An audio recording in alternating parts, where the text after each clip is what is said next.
Diário Mais está voltando ao vivo para você que está em casa. São 5h45 agora. Eu tive o prazer aí de receber Edna Corradini, né, para falar um pouquinho de algumas das personagens que ela faz brilhantemente. Sou uma fã da Edna. Ela tem muito amor em tudo aquilo que ela faz, né, e faz muito bem, afinal de contas, né, 46 anos de arte é uma vida, né? Eu tenho 43, então quer dizer, eu não era nem nascida, a Edna já estava no palco trabalhando com maestria, né? E a gente falou um pouquinho então sobre o espetáculo Máscaras, fizemos aí o convite para vocês, né? Dias 9 e 10 de junho agora, lá na Casa de Cultura, a partir das 8 horas da noite. Para você que ainda não comprou o seu ingresso, né? Corre lá então no Dom Felipe, tem o ingresso lá também. E se você perder aí no Dom Felipe, na porta da Casa de Portugal também vai estar vendendo o ingresso para o espetáculo. Vale a pena ressaltar aqui, vamos respeitar o horário do teatro em Teresópolis também, né? No Rio a gente tem a sinetinha lá, entrou, quem não entrou vai ficar para o lado de fora. Então vamos respeitar o horário da peça de teatro aqui em Teresópolis também. Fica aí convite para vocês. E voltando aqui a falar um pouquinho mais de cultura, né? Eu costumo dizer que é um dos pilares aí para a gente seguir em frente é a cultura, né? Sem cultura a gente não é absolutamente nada, né? E eu estou recebendo agora, com muito prazer, a professora Regina Furtado, que é lá do Sobrado Histórico José Francisco Lippe. Seja muito bem-vinda, é um prazer te receber aqui, né? Para a gente falar de um assunto tão gostoso. Obrigada pelo convite, boa tarde a todos. Né?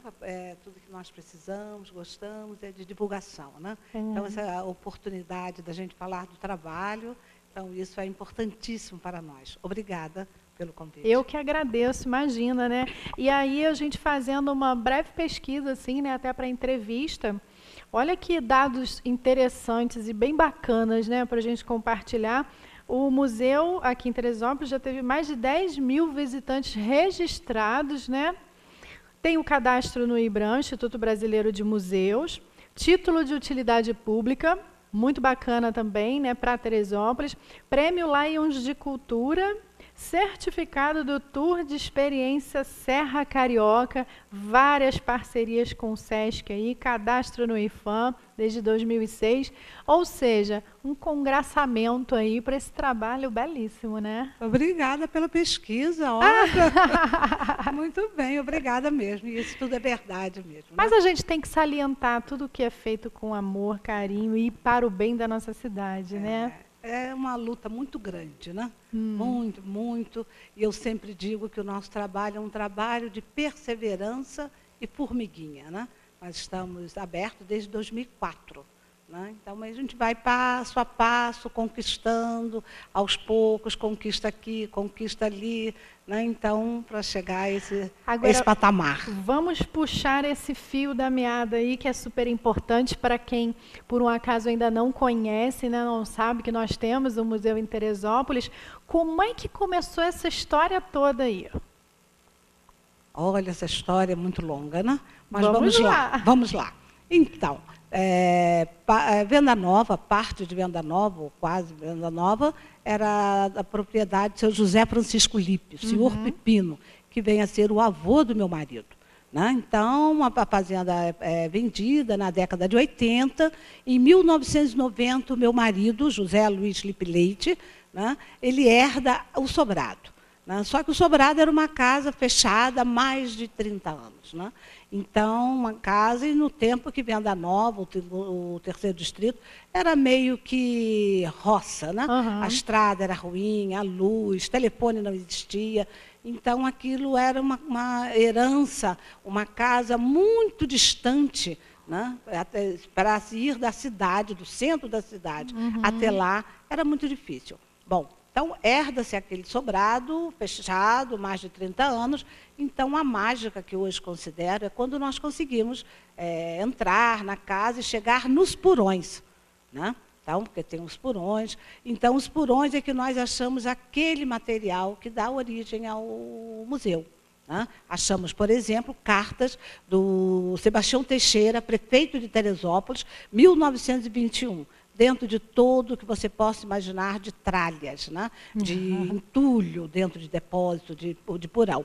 Então, ali, quando você abre aquela correspondência, você vê Prefeitura Municipal de Teresópolis, você olha, você não lê de imediato. Sim. E depois que se lê, o que significa aquilo que está escrito? Então, você vai na busca da pesquisa da história de Teresópolis. Né? Então, você vai atrás de Vanderlei Pérez, vai atrás de professor Dr. Ferradeira, né? Atrás dos livros do Osíris Raul, para entender o que estava escrito. Então, você começa uma coisa nova na vida, a busca da história de Teresópolis. E hoje eu tenho o privilégio, o prazer de divulgar, né, essa parte da história de Teresópolis, todos que lá vão. Na verdade, vocês acharam um grande tesouro num porão bagunçado, isso, né, abandonado, e o tesouro estava ali bem pertinho, isso, né? Grande tesouro. Tinha mais o quê? Tinha a correspondência com José Manuel Lebrão, dono da Confeitaria Colombo.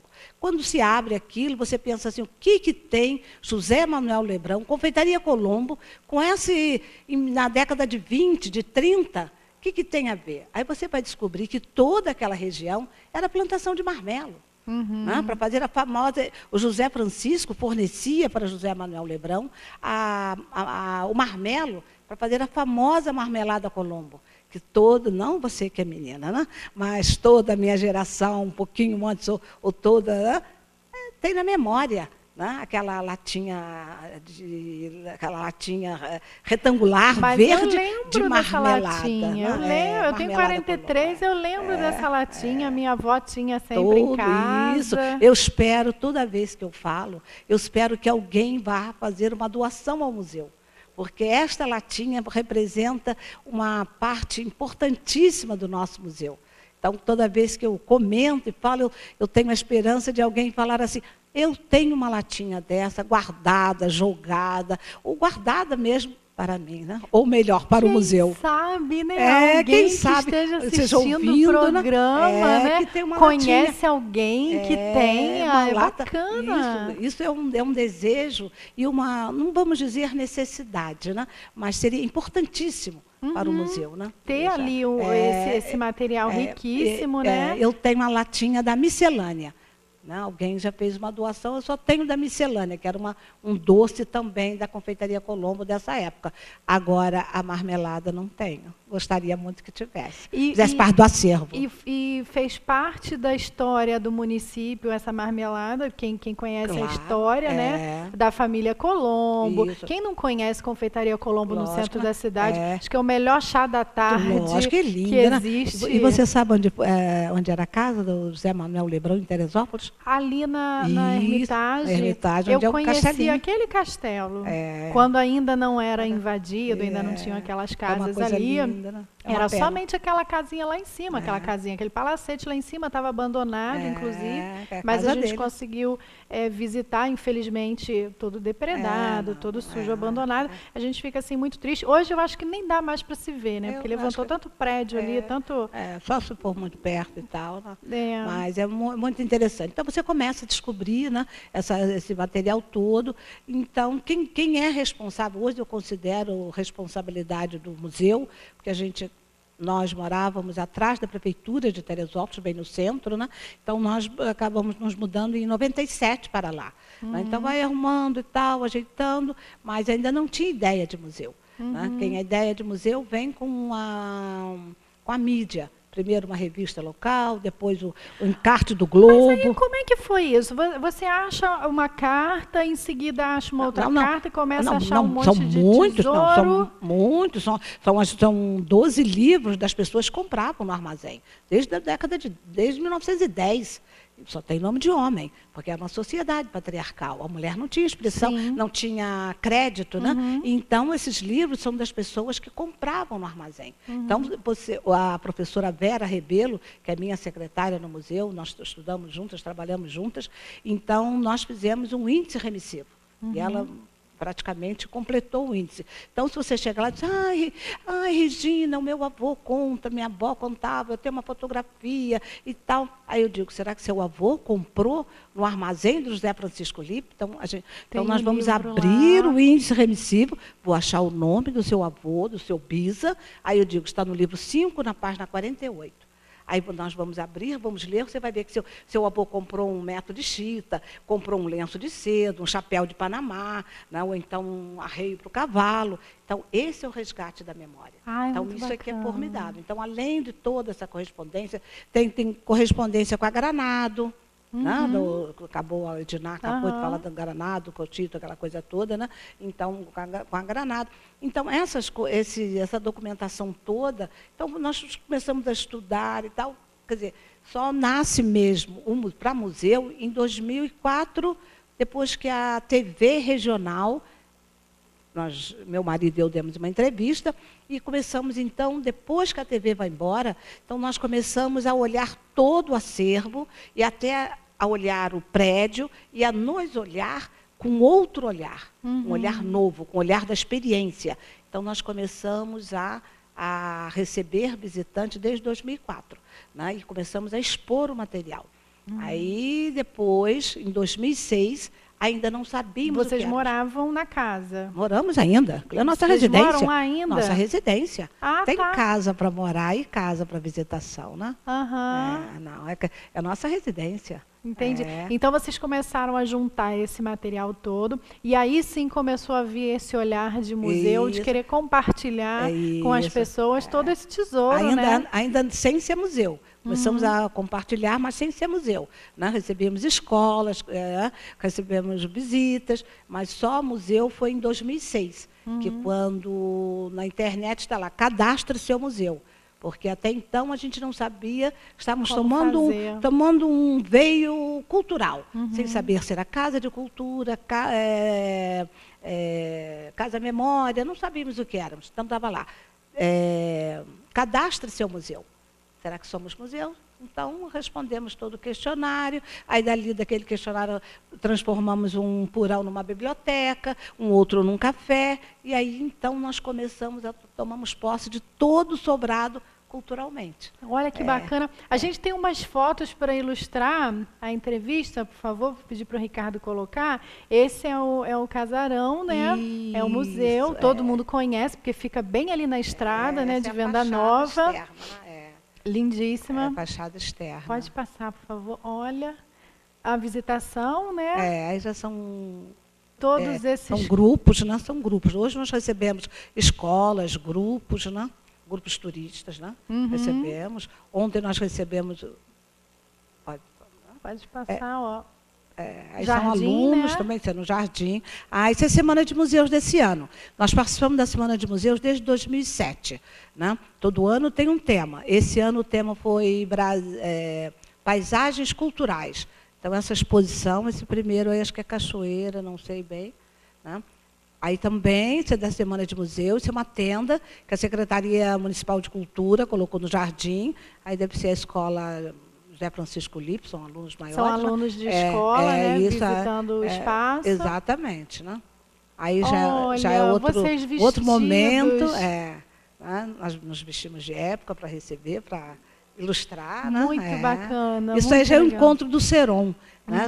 Aquelas duas senhoras à esquerda do vídeo foram diretoras do Seron, e a gente já é o terceiro ano que vamos fazer o encontro do Seron. Né? Lá eu trabalhei, a Vera também, ficamos lá até nos aposentar. Né? Inauguramos o Seron e ficamos lá. E eles nos reunimos todo ano lá. Aí a Semana de Museus também. Né? Tem no Jardim, isso já é outra escola. A criançada ouvindo, né? Esses já são os menores. Né?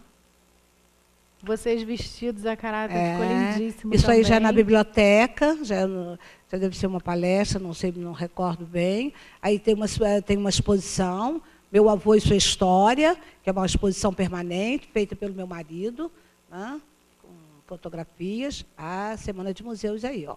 Sobrado Histórico, 14ª desse ano, 2016. Isso é um grupo de turista, aí que nós aproveitamos, foi no dia 19. O SESC é o nosso grande parceiro. Sim, o SESC está sempre apoiando. Esses grupos são de SESC, SESC vem de Campos, vem de Santos, São João de Meriti, são de vários lugares que nós recebemos todo o estado. A criançada aí fazendo oficina? Isso, oficina, eu acho que essa oficina aí é oficina de alimentação saudável, acho que é Colégio São Paulo, então eles fizeram a salada, depois fizeram salada de frutas e depois almoçaram nesse salão. Isso foi em maio também, não recordo bem o dia, mas foi esse ano. Aí o outro espaço, também lá no salão, aí eu contando a história para as crianças, não, acho que é para um grupo. Né? É um grupo de jovens, né? Os adultos, mobiliários lindíssimos. Isso é na sala de jantar, né? Com esses móveis maravilhosos e que estão usando novamente, né? Está voltando aí o vintage, né? Muito bacana. Eu vou pedir para parar nessa foto só um instantinho, que essa comparação aí, né, do sobrado ontem e hoje, né, que eu preciso chamar um brevíssimo intervalo comercial, mas a gente volta já é rapidinho, tá? Continuamos aqui com a professora Regina falando então desse tesouro, né, que é o museu aqui de Teresópolis. Rapidinho eu já volto.